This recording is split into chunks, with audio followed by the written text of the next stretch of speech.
மற்றொரு சம்பவம் என்னென்னு பார்த்தீங்கன்னாக்கா, இருசக்கர வாகனத்தில் வரையில் விபத்துக்குள்ளாயிடுறாரு. விபத்துக்குள்ளானவரை அரசு மருத்துவமனை, ராமநாதபுரம் அரசு மருத்துவமனையில் அனுமதிக்கப்பட்டு சிகிச்சையை மேற்கொள்கிறாங்க செவிலியர் மருத்துவர் எல்லாருமே. அப்போ பார்த்தீங்கன்னாக்கா அந்த சிடி ஸ்கேனு, எக்ஸ்ரே எடுக்க கொண்டு போகிறாங்க.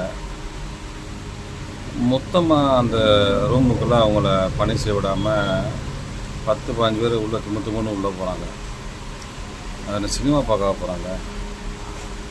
நோய்வாய்ப்பட்டுருக்கவருக்கு அது எக்ஸ்ரேயோ ஸ்கேனோ எடுத்து பார்த்து அப்போ தான் அவருக்கு என்ன நடந்திருக்குன்னு தெரியும்.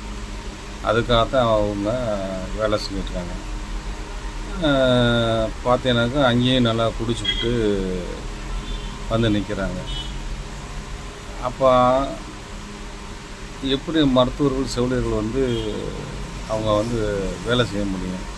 இந்த மாதிரி இருந்துச்சுன்னா இதெல்லாம் முற்றிலும் மாற்றணும். தயவுசெய்து மக்கள் புரிஞ்சுக்கணும்.